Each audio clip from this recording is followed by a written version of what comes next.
तो दोस्तों एक बार फिर से आपका स्वागत है आपके अपने YouTube चैनल उत्तर जी के ट्रिक में। आशा करता हूँ आप अच्छे होंगे, स्वस्थ होंगे, आए दिन हमारी वीडियो देख रहे होंगे। तो फ्रेंड, जैसे कि 7 जनवरी को एपीएस का पेपर है, उसी को ध्यान में रखते हुए मैंने ये प्रैक्टिस सेट बनाया है और आपको इस प्रैक्टिस सेट में देखना है कितने प्रश्न आपके सही हो रहे हैं और कमेंट बॉक्स में मुझे बताना भी है। तो फ्रेंड, वीडियो को बिल्कुल भी स्किप ना करें, वीडियो के अंत तक बने रहें। चलिए देखते हैं आज के प्रैक्टिस सेट का पहला प्रश्न। निम्न में से अशुद्ध वाक्य का चयन कीजिए। फ्रेंड, आपको बताना है निम्न में से अशुद्ध वाक्य का चयन कीजिए। ए ऑप्शन में है गांधी जी ईश्वर के पक्के भक्त थे। बी ऑप्शन में अनेकों लोगों ने मुझे पकड़ लिया। और सी ऑप्शन में वह डाकू दंड देने योग्य है। और डी ऑप्शन में यह सुंदर चित्र है। तो फ्रेंड, इसका सही आंसर होगा बी ऑप्शन, यानी अनेकों। अनेकों नहीं होता फ्रेंड, अनेक होता है। क्या होता है? अनेक लोगों ने मुझे पकड़ लिया। तो चलिए फ्रेंड, अगला प्रश्न देखते हैं।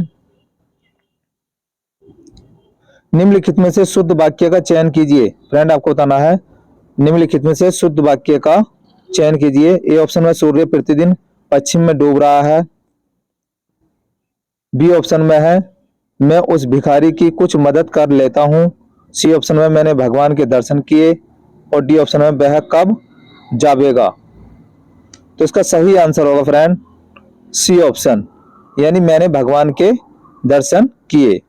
दर्शन क्या हमारा बहुवचन शब्द है। कैसा है? बहुवचन। और फ्रेंड, जावेगा नहीं होगा, जाएगा आता है। क्या आता है? जाएगा। मैंने उस भिखारी की कुछ मदद की है, कुछ नहीं आएगा। मैंने उस भिखारी की मदद की है। यह सूर्य प्रतिदिन पश्चिम में डूब रहा है। डूब रहा नहीं है, डूबता है। क्या होता है फ्रेंड? डूबता है। तो चलिए फ्रेंड, देखते हैं अगला प्रश्न। निम्न में से कौन सा वाक्य शुद्ध है? फ्रेंड, आपको बताना है निम्न में से कौन सा वाक्य शुद्ध है। ए ऑप्शन में मैंने साड़ी को धुलवाया। बी ऑप्शन में विख्यात डाकू मानसिंह मारा गया। सी ऑप्शन में वृक्षों पर कौवा बोल रहा है। और डी ऑप्शन में आपकी अवस्था क्या है।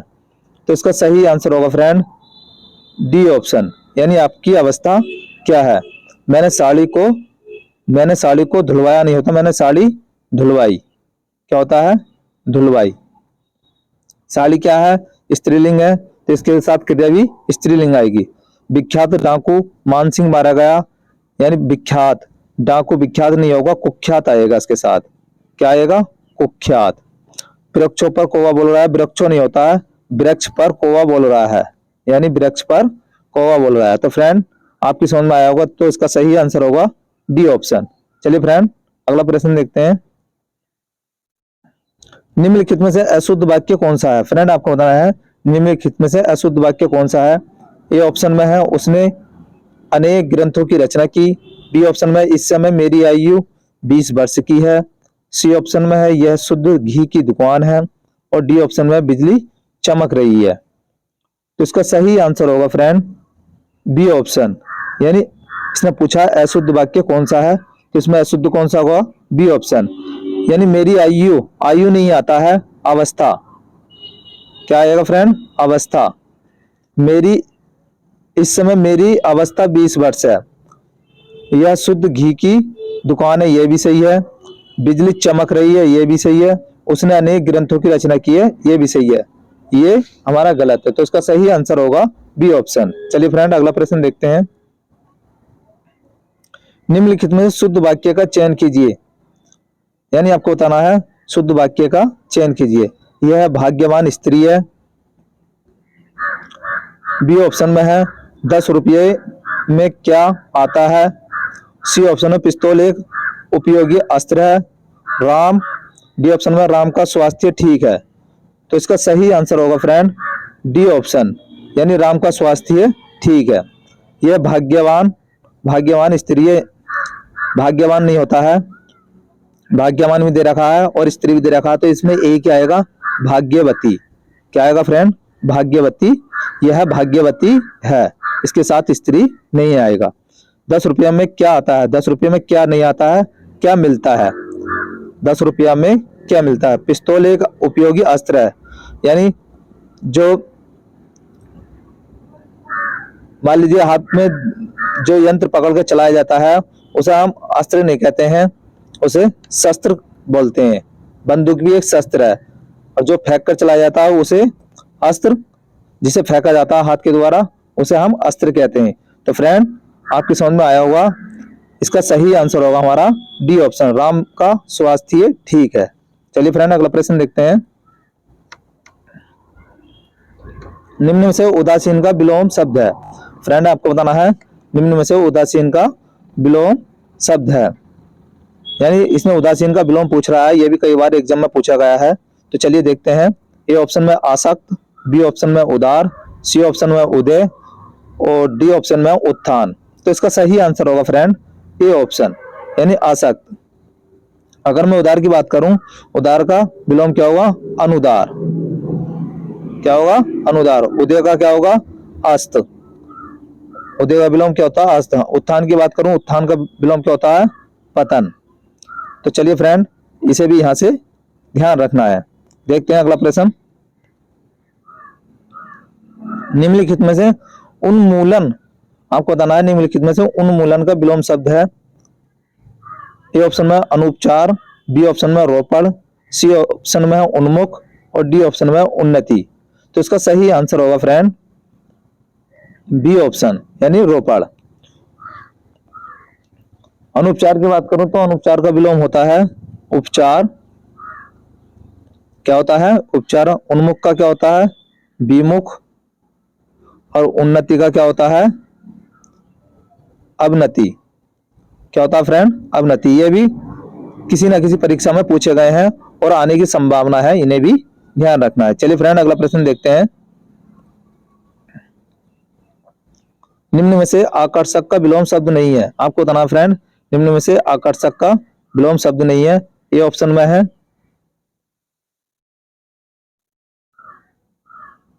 क्वेश्चन गलत दे रखा है। निम्न में से आकर्षक का विलोम शब्द है, आपको बताना है निम्न में से आकर्षक का विलोम शब्द है। ए ऑप्शन में अनाकर्षक, बी ऑप्शन में अपकर्षक, सी ऑप्शन में विकर्षक और डी ऑप्शन में उपयुक्त सभी। तो फ्रेंड इसका सही आंसर होगा डी ऑप्शन, यानी उपयुक्त सभी। तो चलिए फ्रेंड अगला प्रश्न देखते हैं।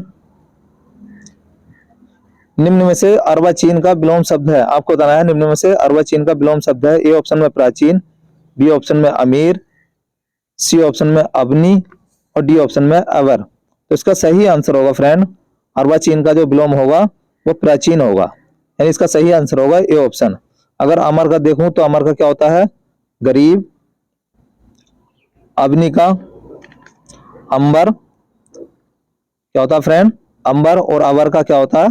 प्रेवर। इसे भी यहां से ध्यान रखना है, ये भी किसी ना किसी एग्जाम में पूछे गए हैं और आने की संभावना है।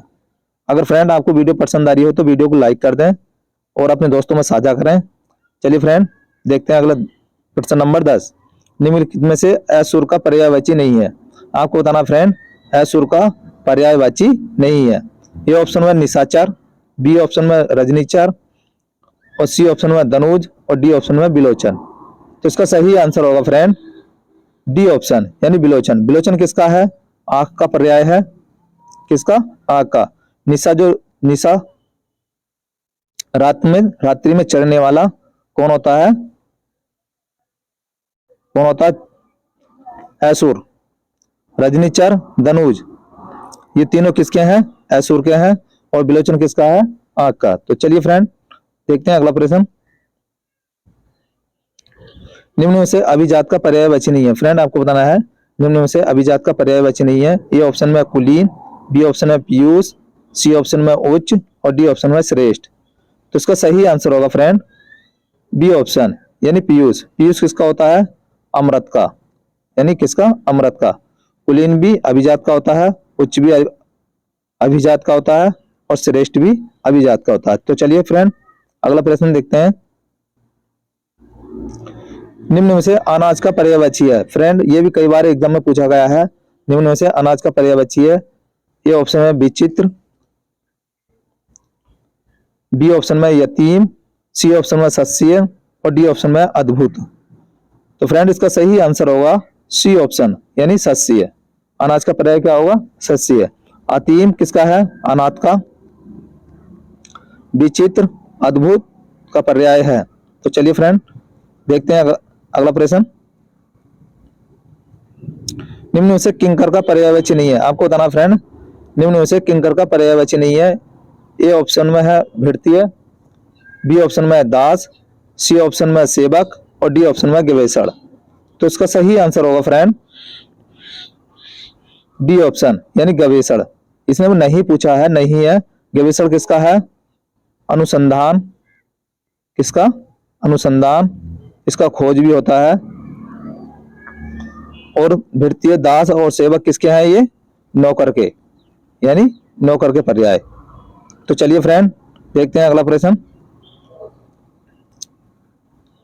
भावयुक्त शुद्ध अनुवाद कीजिए। ये कह रहा है भावयुक्त शुद्ध अनुवाद कीजिए। आई वाज ओवरजॉयड, ये कह रहा है आई वाज ओवरजॉयड, इसका अर्थ क्या है? मैं उल्लसित था, बी ऑप्शन में मैं खुशी से ऊपर था, सी ऑप्शन में मेरा दिल बाग बाग हो गया और डी ऑप्शन में मेरी खुशी ज्यादा थी।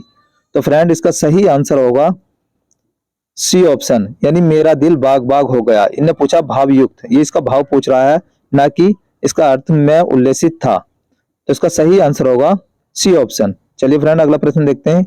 ये एपीएस में इस तरह के प्रश्न पूछे जाएंगे। चलिए friend, agenda is send here with के लिए हिंदी में होगा।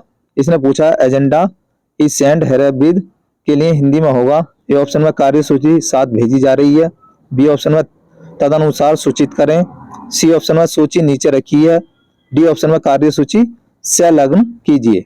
तो फ्रेंड इसका सही आंसर होगा ए ऑप्शन, क्या होगा? कार्यसूची साथ भेजी जा रही है। तो चलिए फ्रेंड अगला प्रश्न देखते हैं। निम्नलिखित में से आधिकारिक पत्र में आते हैं।